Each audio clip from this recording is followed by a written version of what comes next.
Hey, Derek here at Castaway Studios, and today I'm going to run you through how the day started with me putting a shout out for technical geeks to help fix up my computer, and ended with me coming on here to show off what I achieved all by myself after this.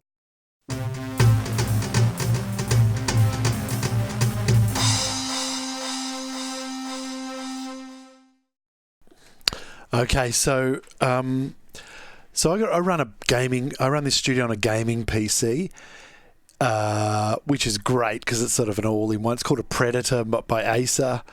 It's 2 years old now, and it is kind of I guess choosing a gaming PC is a pretty good way of getting a fairly high-spec PC. Bit too much video card, but the kids love it. So my PC had started to develop a few problems, and they weren't problems with the PC. Nothing's gone wrong with the PC. The problems were with my use and my needs. Excuse me. Right. And one of them was it came with a 128 gigabyte SSD hard drive. And that's where the operating system was, all the software and everything. By the time you got Windows and the whole of Adobe suite, it starts getting very close to the bone, even when you keep everything on the 2 terabyte other hard drive, which is also on board. So what you end up with is a situation where everything's being written to the old-fashioned hard drive, and it's kind of some of the benefits of SSD are a bit lost. I was getting to the stage where every week I'd have to sort of go through and frantically try and remove things, always in danger of removing something I don't want to remove because I'm in a hurry about to do a recording. I've only got 6 gigabytes free left on my operating system hard drive. I've got another, my Predator has a Caddy, which currently has a 6 terabyte hard drive in it as well. So I've got 8 of storage on board, and then another removable desk one that's 4. So storage space isn't the big issue right now. The big issue is the SSD. So I wanted someone that could do that without my computer becoming obsolete, or maybe a problem with it if I did it myself, or out of action for 2 or 3 days while a professional did it. So, not being a tight ass, I just needed it to be done in a few hours. I thought, what I'm going to do is I'm going to go shopping. The other problem was cooling. All right, so I don't know whether it's overheating or not, and I kind of, with hindsight now, I wish I'd installed the software that I have installed since, which will give me a benchmark test and to let me know how hot my CPU is getting. Because what was happening was when I was recording audio, it was pretty much silent, but especially if it was writing to the SSD. As soon as I started videoing, like right now, the fan would go whoo and sound like a jet engine winding up, which is a bit of a nightmare. And that was a bit disturbing because audio recording is my main business. So if sometimes I tinker around and take a few different camera shots and record someone, and you can see them looking when the computer goes, ooh, I can get rid of that in post. That's not a problem. But number one, you don't want to, and number two, people expect your studio to be pretty much silent. So I thought, cooling, next problem. RAM. Every now and again, an Adobe product says, you know what? Forget it. There's not enough RAM to do that. I don't know what that means, but I assume go and get some more RAM. So all of these things, I think, well, this computer needs a birthday. It needs a freshen up. So I couldn't find anyone who was willing to come and do it or look at it. So I've unplugged it all. First, I got downloaded cloning software. If I'm quick enough, I'll be able to tell you what it's called. Macrium Reflect. Macrium Reflect. Sounds like some kind of strange cult. But I installed that and took my caddy out, which has the 6 terabyte storage in it, put an old 1 terabyte hard drive that I had in the drawer, not that old, but with some backups from early last year, put it in the caddy, put it in there and wiped it clean and cloned my 128 SSD card, my operating system and all my software onto, using Macrium, onto the hard drive that was in the caddy. So the computer's treating it as an onboard permanently installed hard drive. Right, so hoping that went well, the next thing I did was go down to the shop. Went to Scorp Tech in South Melbourne, right across town for me. So through the middle of Melbourne City, and sat down with the guy. They were fantastic. I've got to say, the dude was so helpful. And when you're kind of glazing over, and when I glaze over, I go, oh, I'm not sure. I just say it. I say, I'm not sure. You've lost me there, mate. I have no idea what you're talking about. But he made sure that I didn't badly mismatch my RAM, and so I got some RAM. I went for a terabyte SSD, and I'll show it to you. It's a Samsung 970 Evo Plus, blah blah. He said it was going to be 4 times the speed of the one I had in there. So I got that, and what else? And then I got this. I got this cooler. My God. And I thought, well, I'm going to take it with me, and one day when I get a geek to come around, I'll get them to help me put this baby in. And because the guy said you had to take the whole motherboard off, and that absolutely frightened the hell out of me. So I got back here and I thought, I'm already getting people nagging me, when's my podcast episode going to be ready?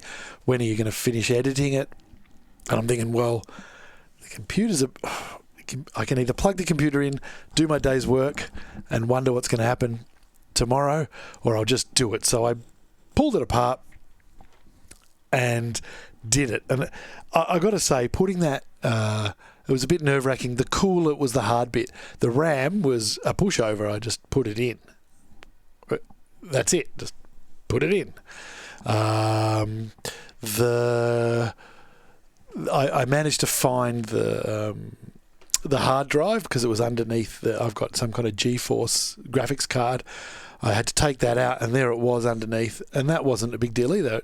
Just put it in.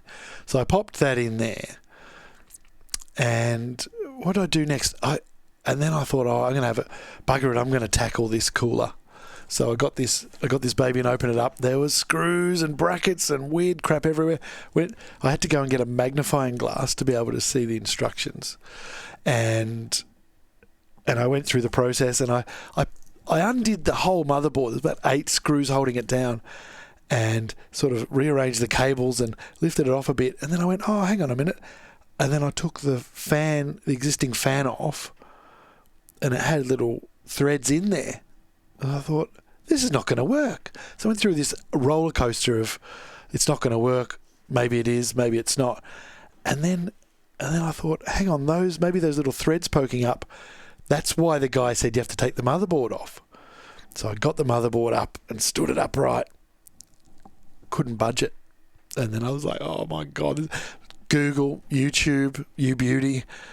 It's stuck on with sticky tape, isn't it? It's like a clever trick for the manufacturer so that you don't have to sort of hold it up while you're screwing the fan on. So anyway, got that off eventually without cracking the motherboard. I thought maybe my clumsy hands might come to grief, and managed to assemble this guy and put it in. Okay, so this morning, had no clue. This afternoon, I've installed a fan. I also got another case fan for the back, because this Predator, despite the load that I force it to work at, it didn't have any pass-through fans at all in the case. It just simply had the CPU fan. And where I've got it is sort of in a little cave under the desk here. Probably not such a good idea. So without knowing what was going to happen next, I assembled it, plugged all the wires in with great confidence, plugged all the wires in, turned it on, and I thought, hang on a minute, what do I do now? I have to boot. I want it to boot from the caddy hard drive, don't I? And it, you know what? It did. I couldn't believe it. The thing turned for ages. I thought, oh, what's going on here? And eventually it just fired up and just started as per normal. But I tell you what, it absolutely really did. It's amazing how quickly you forget when things advance, how slow things were. Like hearing this was booting up from a good old-fashioned hard drive, and it was like taking ages, and password, and then you put that in, and then different little things are popping up in the taskbar. It was ages. I thought, oh my God, that's what life would be like with this amount of heavy-duty stuff that I've got the computer doing if I was still running on an old-fashioned hard drive. Oh, it was awful. So then I thought, what do I do now? So I opened up, of course, that software I mentioned, Macrium Reflect. That was still there because it was a duplicate of the hard drive. And I opened that up and then did it back again onto the new SSD, and there it was, 1 terabyte of it. And there's a little trick where you can go to the settings and make, like, it's my original clone was for a 128 gig, so I just cloned it as it was because I didn't really care, didn't want to change anything. And then when I put it back onto the terabyte, you can select the main partition, the C part, and you can select that and sort of calculate it to be everything that's left after the other little restore and all sorts of partitions. So I did all that, and that cloned it over there. Then I thought, hang on a minute, the caddy, the magical caddy. So I turned the computer off, pulled the hard drive out that had the operating system on the copy, the temporary copy, pulled it out, put my 6 terabyte storage one back in, started it up, and it was just like, yep, we ready? Let's go. Let's go. This thing was firing. It was awesome. It just kind of popped up straight away looking for my password, going, come on, Derek, snap to it. So absolutely on top of the world with my, yes, I know it's not a big achievement, but it is possible. So for it probably cost me about $500. That's Australian dollars. That's it's probably like 300 American or something like that.